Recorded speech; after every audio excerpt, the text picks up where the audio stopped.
Venerdì 10 luglio, Santa Felicita. È il 192esimo giorno dall'inizio dell'anno, ne mancano 174 al termine. Il sole sorge alle 5:32 e tramonta alle 20:59.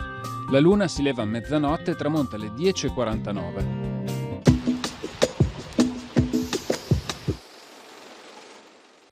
Il comando delle bande armate venete emana un proclama da Calalzo di Cadore per incitare alla riscossa contro gli austriaci. Cadorini, insorgiamo nel santo nome d'Italia per molestare alle spalle il nemico della nostra patria, per tagliargli la ritirata, per minacciarlo ovunque tenti posare. I nostri padri da questi monti ci insegnarono a vincere o a morire. Dimostriamo al mondo che sappiamo imitarli nel valore e nelle vittorie. All'armi dunque, all'armi, uniamoci tutti, viva l'Italia!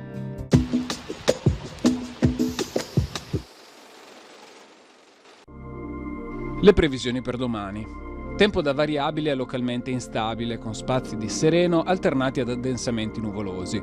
Fasi di temporali sparsi a partire dalle zone montane. Temporanei discreti rinforzi di libeccio in quota fino a metà giornata e di bora in pianura dal pomeriggio. Le temperature minime, generalmente raggiunte in serata, subiranno sulle zone centro-settentrionali una moderata diminuzione e altrove contenute variazioni di carattere locale. Temperature massime sulle zone interne in calo, anche sensibile in montagna, su coste e zone limitrofe stazionarie o in locale leggero aumento.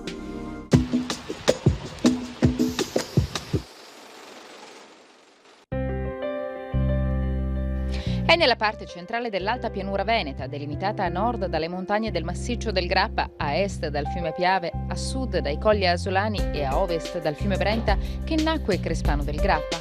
Il territorio, molto vario, comprende una zona montana, una pedemontana e una terza pianeggiante. È attraversato da due torrenti principali, il Lastego, che segna il confine con Paderno, e quello della Madonna del Covolo.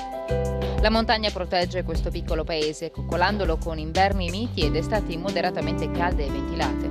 Crespano, come del resto molti paesi circostanti, è una località che vede come protagonisti nella sua storia, tra l'XI e il XIII secolo, la famiglia degli Ezzelini, anche se le prime testimonianze di insediamento umano risalgono a molto prima, come conferma il sarcofago romano trovato a Sant'Eulalia. Nei secoli successivi la produzione laniera del paese permise una crescita economica e nell'Ottocento, grazie a Giovan Battista Sartori, fu completata la piazza con la fontana, costruito il ponte che unisce Crespano con Paderno e aperta la strada del Mulinetto, che consentì una più facile congiunzione con i paesi limitrofi. Da ricordare a Crespano sono il Museo della Grande Guerra e il Sacrario Militare del Monte Grappa, uno dei principali ossari militari della Prima Guerra Mondiale. Situato più precisamente in cima Grappa, ospita tra soldati italiani e austro-ungarici quasi 23.000 salme.